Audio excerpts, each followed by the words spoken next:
இங்க காவேரி சாவியை கொடுத்துட்டு திரும்பி வந்த உடனே பாட்டியுமே சொல்றாங்க, அப்பா இப்பதான் நிம்மதியா இருக்கு, நான் கொஞ்ச நேரம் பயந்துகிட்டே இருந்தேன் அப்படின்ற மாதிரி சொல்றாங்க. ஆனா இதை கேட்டுட்டு இருக்க கங்காவுமே, இங்க பாருங்க தேவையில்லாம அப்படி நீங்க சந்தேகப்படாதீங்க, காவேரி ஒரு முடிவு எடுத்தா அந்த முடிவுல ரொம்பவே தெளிவா இருப்பா அப்படின்ற மாதிரியும் இங்க கங்கா வந்து காவேரிக்கு சப்போர்ட் பண்ணிட்டு இருக்காங்க. அதுக்கப்புறம் அவங்க எல்லாருமே அங்க இருந்து அந்த வாடகை வீட்டுக்கு கிளம்பி போயிட்டு இருக்காங்க. இன்னொரு பக்கம் இதை மாடியில இருந்து பார்த்துட்டு இருக்க விஜயுமே அந்த விஷயத்த தாங்க முடியாம ரொம்பவே கஷ்டப்பட்டு சேட் ஆயிட்டு இருக்காரு. அப்ப கரெக்டா அங்க வந்த தாத்தாவுமே, எதுக்காக விஜய் இப்படி பண்ண, சொல்ல போனா காவேரி கிட்ட நீ பேசியிருக்கலாம்ல, நீ பேசணுங்கிறதுக்காக தான் அவ வந்து உன் முன்னாடி அமைதியா நின்றுகிட்டு இருந்தா, அவளுக்கு சாவி கொடுக்க வரணும்னு எந்த ஒரு அவசியமும் கிடையாது. ஆனா அவ ஏன் வீட்டுல பேசி சாவி கொடுக்கறதுக்காக உன்னை பார்க்க வந்தா, உன் வாயால ஒரு வார்த்தை காவேரி நீ இங்கே இருந்துரு, எனக்காக நீ இரு அப்படின்ற மாதிரி சொல்லுவேங்கிறதுக்காக எதிர்பார்த்தா. ஆனா நீ அது எதையுமே யோசிக்காம நீ இப்படி மரம் மாதிரி நின்றுட்டியடா அப்படின்ற மாதிரி தாத்தா பிடிச்சி சத்தம் போட்டுட்டு இருக்காரு. அப்ப கரெக்டா விஜயுமே, ஏன் தாத்தா காவேரி இதுக்காக தான் வந்தான்னு உங்களுக்கு தெரியுமா, அவ தான் வந்து என்ன தூக்கி எறிஞ்சிட்டு போறதுக்காக தானே அந்த சாவியை கொடுக்க வந்திருந்தா, ஆனா நீங்க என்னமோ சொல்லிக்கிட்டு இருக்கீங்க அப்படின்ற மாதிரி இங்க விஜய் சொல்றாரு. ஆனா தாத்தாவுமே, இங்க பாருடா இப்படி முட்டாள்தனமா யோசிக்காத, நல்ல தெளிவா புரிஞ்சுக்க, நீ அவளோட கையை பிடிச்சு அன்னைக்கு இழுத்துட்டு வரும்போது கூட அவ எந்த ஒரு எதிர்ப்பும் தெரிவிக்கல. அதை விட முக்கியமா இப்ப சாவியை கொடுக்க வரும்போதும் உன்னை முகத்தை பார்த்துக்கிட்டே இருந்தா, அவ உன்னை பாக்குறதுக்காக தானே இந்த வீட்டுக்கே வந்திருந்தா. சொல்ல போனா நீ மட்டும் இப்ப பேசியிருந்தனா எல்லா பிரச்சனையும் இன்னையோட முடிஞ்சிருக்கும்டா, ஆனா வாயை துறக்காம விட்டுட்டேடா அப்படின்ற மாதிரி தாத்தா சத்தம் போடுறாரு. அப்ப விஜயுமே, இல்ல தாத்தா நான் மறுபடியுமே வந்து பேசாம இருந்ததுக்கும் ஒரு காரணம் இருக்கு, நான் காவிரியை மறுபடியுமே அவங்க அம்மா வீட்டுல இருந்து நான் பிரிக்கணும்னு நினைக்கல, அந்த ஒரு காரணத்துக்காக தான் நானும் அமைதியா இருந்தேன் அப்படின்ற மாதிரி விஜய் சொல்றாங்க.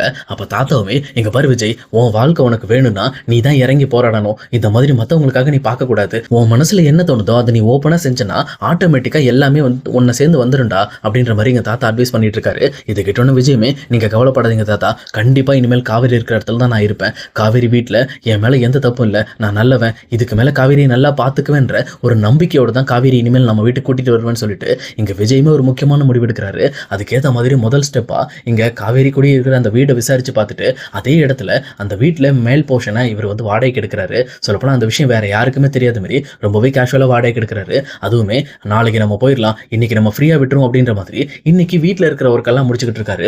அங்க வீட்டுல இருக்கிற வெண்ணிலாவோட ஒர்க் எல்லாத்தையுமே அந்த நர்ஸ் கிட்ட கொடுத்துட்டு, இங்க பாருங்க இங்க வெண்ணிலாவை நீங்க தான் ரொம்ப பத்திரமா பாத்துக்கணும், எந்த ஒரு காரணத்தை கொண்டும் நீங்க வெண்ணிலா வெளியில விட்டுறக்கூடாது, அவங்கள வீட்டிலே வைங்க, ஏதாவது பிரச்சனைனா எனக்கு உடனே கால் பண்ணுங்க அப்படின்ற மாதிரி அந்த நர்ஸ் கிட்ட சொல்லிட்டு, இன்னொரு பக்கம் அந்த நர்ஸ் கிட்டையுமே, நீங்க எவ்வளவு செலவானாலும் பரவாயில்ல, எனக்கு தேவை வெண்ணிலா சேஃபா பாத்துக்கணும், அதுக்காக நான் உங்களுக்கு பேமெண்ட் கூட சேர்ந்து தரேன், ஆனா பத்திரமா பாத்துக்கங்க அப்படின்னு சொல்லிட்டு தன்னோட பொறுப்புகள் எல்லாத்தையுமே இங்க அந்த டாக்டர்கிட்டே விட்டுட்டு அவருமே டைரக்டா இங்க காவேரியை பாக்குறதுக்காக பேக்கோட கிளம்புறாரு. சொல்ல போனா காவேரி வீட்டுக்கு முன்னாடி போய் நிற்கும் போது இங்க வீட்டுல இருக்க எல்லாருமே பயங்கரமா ஷாக் ஆகுறாங்க. அதே நேரம் சாரதாவுமே, மறுபடியும் வந்துட்டானா, மறுபடியும் நம்ம வீட்டுக்கு பிரச்சனை பண்ணே வரான் அப்படின்னு சொல்லிட்டு இங்க விஜய் கிட்ட சண்டை போடுறதுக்காக எல்லாருமே தயாரா நின்றுட்டு இருக்காங்க. ஆனா விஜயுமே தன்னோட காரை அப்படியே கொண்டு போய் ஓரமா நிறுத்திட்டு பார்க்கிங்ல இங்க எப்பவும் போல கேஷுவலா இந்த காவிரியோட வீட்டை பார்த்து நடந்து வந்துட்டு இருக்காங்க. ஆனா இதை பார்த்துட்டு இருக்க குமரனும், என்ன பண்ணிட்டு இருக்கீங்க, நான் தான் ஏற்கனவே சொல்லிட்டேன்ல இங்க வரக்கூடாது, காவேரி தொந்தரவு பண்ணக்கூடாதுன்ட்டு, இப்ப என்ன பேக்கோட கிளம்பி வந்துட்டு இருக்கீங்க, உங்களுக்கு எல்லாம் இதான் வேலையா அப்படின்ற மாதிரி இங்க குமரன் சத்தம் போட ஆரம்பிக்கிறாங்க. அதே நேரத்துல இங்க நிவினுமே, என்னாச்சு விஜய் இப்படி ஒரு முடிவு எடுத்திருக்காரு அப்படின்னு சொல்லிட்டு அவங்களுமே இங்க விஜய் வந்து கொஞ்சம் வச்சக்கன் வாங்காம பாத்துக்கிட்டு இருக்காங்க.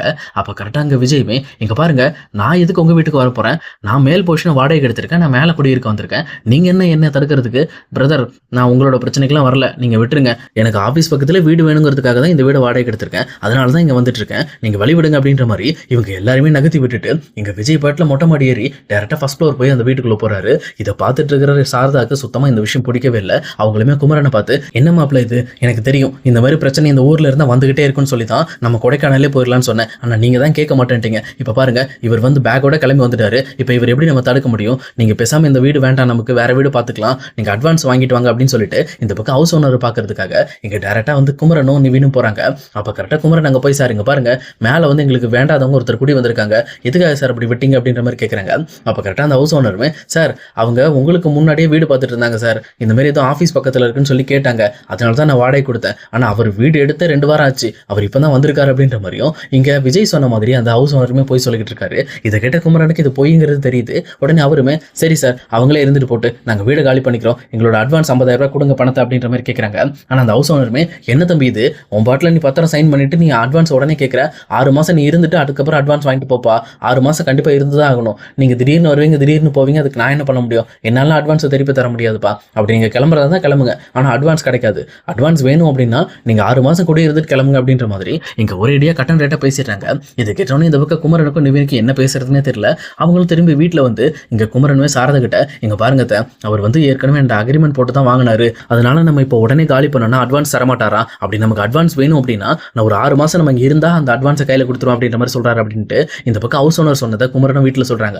இது கெட்ட சாரதாவும் வேற வழி இல்ல, சரி விடுங்க நம்ம இங்கேயே இருப்போம், நம்ம என்ன அவர்கிட்ட போய் பிரச்சனையா பண்ண போறோம், அவர் நம்ம கிட்ட வராம நம்ம பாத்துக்கணும் அப்படின்ற மாதிரியும் இங்க எப்பவும் போல ரொம்பவே கேஷுவலா பேசிட்டு இருக்காங்க. ஆனா இவங்கெல்லாம் ஒரு பக்கம் இப்படி நினைச்சிட்டு இருக்கும்போது இங்க காவேரியோட மனசுல விஜய் வந்து தன்னை தேடி தான் வந்திருக்காரு, தனக்காக தான் இதெல்லாம் பண்ணிருக்காரு அப்படிங்கறத தெளிவா புரிஞ்சுக்கிறாங்க. அந்த விஷயத்தை பத்தி யோசிச்சுக்கிட்டு அவங்களும் வீட்டை விட்டு வெளியில வந்து அப்படியே மொட்டை மாடி எட்டி பாக்குறாங்க. அவங்க பார்த்த அடுத்த செகண்ட் விஜயுமே இங்க தயாரா காவேரி வருவாங்கன்னு சொல்லிட்டு அவருமே மேல நின்று காவேரியை பார்த்துட்டு இருக்காங்க. அப்ப காவேரியுமே ரொம்ப கோபத்தோட இங்க விஜயை பார்த்து முறைக்கிறாங்க. அப்ப விஜயுமே காவேரியை பார்த்து கண்ணடிச்சிட்டு லைட்டா கை காட்டிட்டு அங்க இருந்து உள்ள போயிடுறாங்க. இதை பார்த்த உடனே காவேரிக்கு புரிஞ்சிருது இவர் கண்டிப்பா என்ன அவர் வீட்டுக்கு கூட்டிட்டு போறதுக்காக தான் இங்க வந்திருக்காரு, என்னை எப்படியாவது கன்வின்ஸ் பண்ணணுங்கிறதுக்காக தான் இவர் இங்க இருக்காரு அப்படின்ற மாதிரி தெளிவா காவேரி புரிஞ்சுக்கிறாங்க.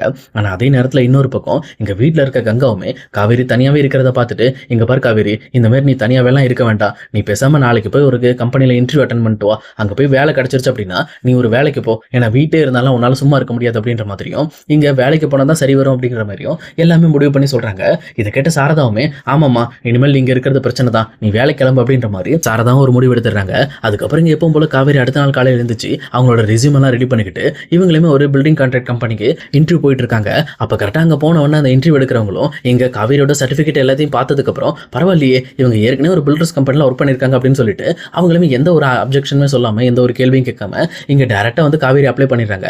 உடனே இதுக்கிட்ட காவேரிக்கு பயங்கரமான ஷாக்கு. தேங்க்யூ சார் அப்படின்னு சொல்றாங்க. பரவாயில்லம்மா நீங்க ஆல்ரெடி தான் கம்பெனில தான் ஒர்க் பண்ணிருக்கீங்கல்ல, அப்புறம் என்ன இருக்கு, ஒன்றும் பிரச்சனை இல்லை விடுங்க அப்படின்ற மாதிரி இங்க காவேரிக்கு ஆறுதல் சொல்லி அங்கிருந்து அனுப்புறாங்க. அதுக்கப்புறம் காவேரி அங்கிருந்து கிளம்புறதுக்கு முன்னாடி அங்க இருக்க மேனேஜருமே ஓகேமா நீங்க இந்த மாதிரி அக்ரிமெண்ட்லாம் சைன் பண்ணிட்டீங்கல்ல, நீங்க வந்து எம்டியை மட்டும் பார்த்துட்டு போயிருங்க, நாளையில இருந்து நீங்க ஒர்க்குக்கு வந்தா போதும் அப்படின்ற மாதிரியும் இங்க மேனேஜர் சொல்லிடுறாரு. உடனே இங்க காவேரியுமே சரி எம்டியை பார்த்துட்டு ஒரு வணக்கம் வச்சுட்டு போயிடலாம் அப்படின்ற மாதிரி டேரக்டா இங்க டோர் ஓப்பன் பண்ணி உள்ள போறாங்க. ஆனா உள்ள போனதுக்கு அப்புறம் தான் தெரியுது இதுவும் விஜயோட கம்பெனி தான் அப்படின்னு சொல்லிட்டு, ஏன்னா இது விஜயோட அக்ரிமெண்ட்டுக்கு கீழே எங்கிற இன்னொரு கம்பெனி, அங்க வந்து விஜய் சீட்ல உட்காந்துருக்காரு. அப்ப இங்க விஜயை பார்த்த காவேரிக்கு என்ன பேசுறதுன்னே தெரியல. உடனே இங்க அப்படியே ஸ்டன் ஆகி போய் நின்றுட்டு இருக்காங்க. அப்ப விஜயுமே ஓகே காவேரி வேலைக்கு சேர்ந்துட்டியா, நாளையில இருந்து டைமுக்கு வந்துடணும் ஓகேவா, நீ தான் என்னோட பிஏ, முக்கியமான வேலைகள்லாம் நம்ம தான் டிஸ்கஸ் பண்ண வேண்டியது இருக்கு அப்படின்ற மாதிரியும் இங்க விஜய் சொல்லிக்கிட்டு இருக்காரு. ஆனா இதை கேட்டோன்னு காவேரிக்கு ரொம்பவே கடுப்பாயிடுது. அவங்களும் வேக வேகமா வெளியில வந்து அங்க இருக்கிற மேனேஜர்ட்ட இங்க பாருங்க எனக்கு இந்த வேலை வேண்டாம் சார், எனக்கு இந்த வேலை பிடிக்கல அப்படின்ற மாதிரி நான் அந்த வேலையை விட்டு போக போறேன் அப்படின்னு சொல்றாங்க. ஆனா இதை கேட்ட மேனேஜரும் என்னமா இது இப்படி பேசிக்கிட்டு இருக்க, இப்பதான் நம்ம அக்ரிமெண்ட் சைன் பண்ணிருக்க, இப்போ இன்னமும் திடீர்னு வேலையை விட்டு போறேன்னு சொல்றேன் அப்படின்ட்டு அந்த மேனேஜர் கேட்கறாங்க.